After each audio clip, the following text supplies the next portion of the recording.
Happy Wealth Wednesday, Réka. I'm so glad to have you here today. Happy to be here. Thank you so much for having me. I'm originally a veterinarian and come from more of a traditional startup background as well. I had one during university and been there in a little bit of marketing and social media. But now I'm here building stuff for DAOs, which is a crazy journey, but it's the best that I've experienced so far in my career. One of the questions we usually start with is, what was your first ever investment? And do you remember what got you started, especially in crypto? I was starting out with Coinbase because that's what I could fix. Nobody was talking about crypto back then when I started exploring, and that was the only thing that I found that worked well with my traditional bank, and I could transfer money into there.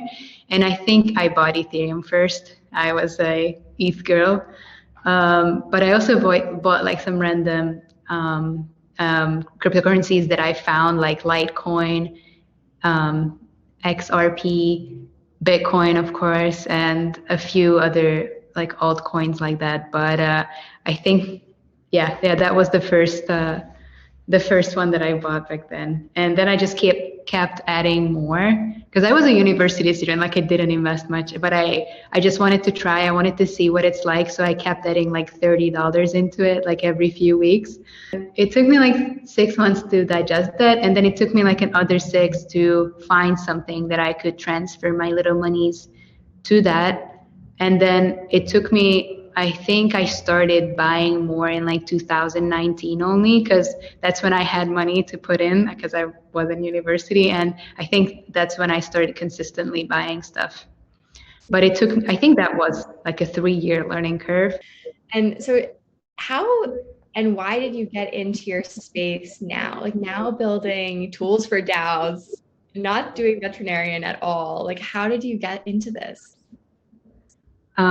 My co-founders, Robert and Bruno, I knew Robert from high school, and then I was in Forbes magazine with my startup, and so he put 2 and 2 together that I might be a good addition to the software firm that they already started with 3 people, because they needed a marketing person or a more social addition to their company. And we started talking. I got hired as marketing / something communication thing.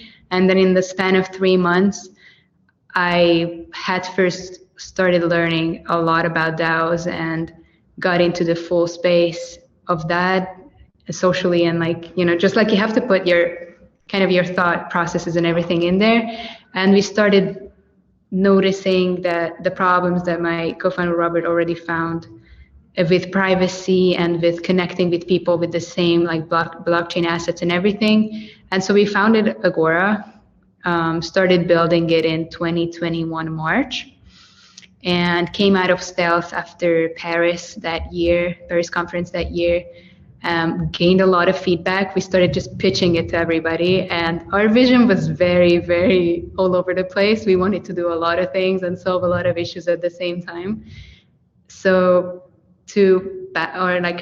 get over that, in August, the Loot project, which is a very unique NFT project, was hyping, and it was all over the place, and that really inspired us to double down and do something for these groups that have an NFT and a specific NFT trait or property, and they want to form these guilds and these small groups around it. Because the idea of the Loot project was that you have a list of words and properties in an NFT, and then around those properties you would start a quest together and make this game out of it fully with your community. And there was no way you could do that with the given tools that were available. And so we built this guild MVP in 9 days at the end of August, put it out on the internet in September. And then since then, we've been building very, very closely with the community based on their feedback.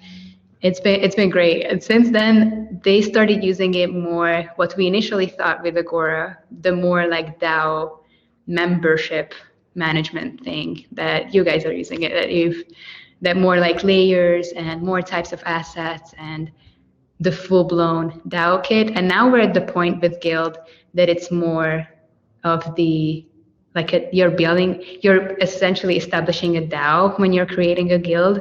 There's going to be voting in there, like embedded in your guild. Yeah, and a bunch of other stuff. So it's been a crazy journey. I've learned a lot, but I think it took a lot of curiosity, a lot of your free time, and a lot of bravery to drop everything and build something in this very, very explosive space. But I think we found like a good balance of having other people help us and allow them to help us and pivot really fast and not just have our egos like, this is what we want to build. Pivoting and iterating really fast helped us a lot. And I think that says, or like puts a lot of plus into our success or how we could build this project till now, or the state that it is now. So yeah, that's kind of how I got here. And so what role do you see yourself playing in the wealth space, and why is it important? I think personally, I try to document as much as I can of what being a founder is like in this space on social media. I'm very non-consistent with it, but I'm trying to post as much as I can because I know that I gained a lot of inspiration back in the day from people that did that. So I'm trying to help there. And we're also like actively pursuing ways. That's a very, very big value for us, that our UX is very simple. Because not simple tools are increasing this friction for adaptation and usage. And so that's a very, like a small thing, but also like a big thing that we're trying to advocate. And I'm like the beta tester here. So if I'm not a technical person, if I can't use it super easily and it doesn't make sense for me, then we are iterating already. And our users help a lot with that as well. So we have a UX that we put out for them to try, and they're very responsive with feedback, which is very, very important. But in like the wealth space, I think we're trying to make it more accessible. We're thinking about how we can even lower that barrier of people getting into communities to buy the tokens and NFTs that they need for being a member in a community like Eve, for example. That's also coming for us to be, so you don't have to, you have a MetaMask, that's like a first, and then from then on, you don't have to leave and go to an exchange and figure out which chain you're on and then bridge something and then send it over. So we're trying to minimize those steps for people. What do you think is the most exciting thing you've learned that you would want others to know, especially about access, how to increase access? And since I started is that there's a whole world of tech people that are building stuff that we don't know about, but it's going to affect our lives so much later on. I think for me, that was the first thing that I was like, whoa. And I had to get used to that thought. And there's no way of keeping up with the space either. And you have to get used to that feeling. Is there a person or a company that inspires you right now in the space that you think is building that we should keep track of or look into? I think maybe it's not relevant for your community, but for me, what I found a few weeks ago is Joke DAO. It's basically an initiative starting from Twitter that you submit a bad joke as a comment every week, and then a selected jury picks 10 of those, the baddest or whichever ones they like, or the worst jokes, and then the community has to vote on those, and the second one wins. And what's exciting about this is that it's community curation, like a whole new brand of community curating content, and they have to join forces and make sure that they collectively vote for the second. So if they vote for one and that wins, so they get the joke tokens as like a reward, and only the second one gets it. So it's like a whole strategy game. And this whole community curation, I think that's very, very exciting. If you're trying to get started in DAOs, especially in the social layer, what advice would you give? What I would do if I would start is that document your journey, like post everything, because this is the social space and DAOs are a very big like social strategy game kind of.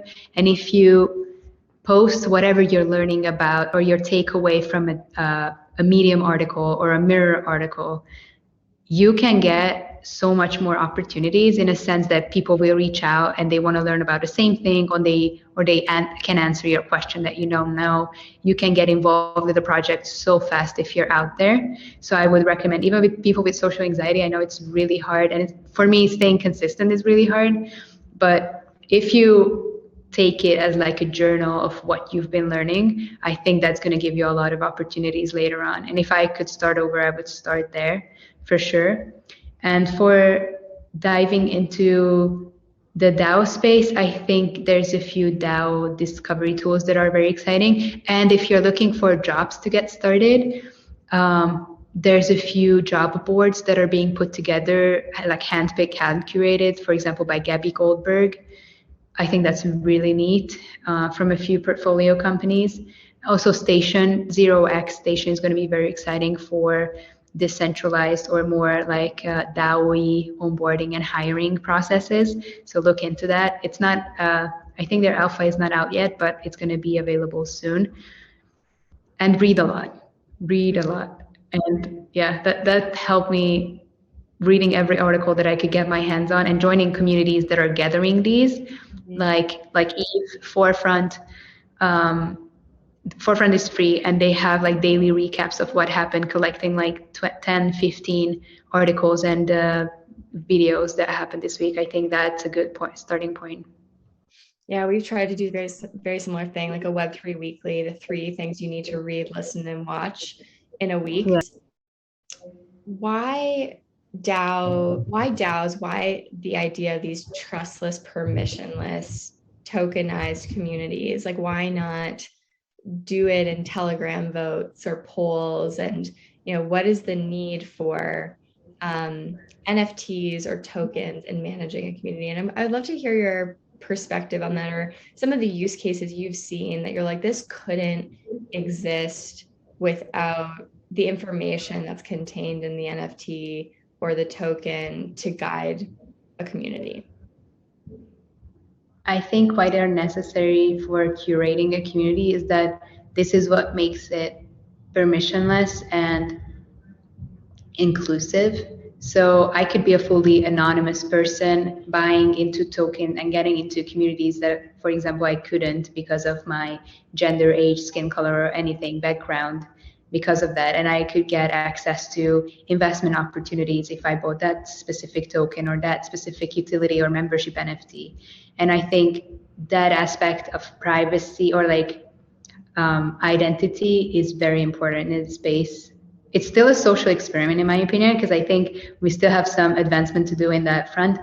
But having that inclusivity and not, like, for example, with cancel culture too, like if I were to say something that's unforgivable and people want to cancel me, I would still have the opportunity to build something cool again, like 2 years from now, with an anonymous name, or not even anonymous name, but like having that opportunity of anybody can join anything if they have the asset, which is a representation of their membership. I think that's very important. And for voting, there's a lot that goes into tokenomics, and I got into that heavier recently. But for governance, for example, if you own like 60 tokens for that community and I own 100, then it makes sense. And I own that 100 for like 3 years now, and you just bought that 60. It makes sense that me as a bigger token holder for longer have a bigger say of where the development of this tool is going, or how the community is going to go, or the decisions that we're making together with the community. And on that front, there's still some aspect that we have to include, because just because I have bigger token shares and for longer periods, it doesn't mean that I make the right decision. It just means that I should have the bigger say. But yeah, there should be some more corrections there, but showing commitment and interest and ownership. Mm-hmm. So for example, if we were just to have a Telegram group and I would make a voting there, you vote, it's fine, but you're not there like 2 weeks from now. So how come you're voting on like big decisions that we're making with the community? And having tokens and NFTs and having like a financial stake in there and ownership over part of the community and part of our treasury and part of our future that we're building together, that incentivizes right decisions. How can people find you? I'm Réka.eth on Twitter. Our product guild is Guild.xyz on Twitter. That's like the main flows of information that we keep track of. Yeah, so you can DM me anytime. You can also join our Discord server with Guild. That's going to be on the site. And yeah, welcome anytime. And if you have a community that needs to utilize their tokens or looking for more cool things to do, then hit me up. Absolutely. Well, we'll definitely be keeping in touch. I'm so excited. Thank you for being here and can't wait to see what comes next.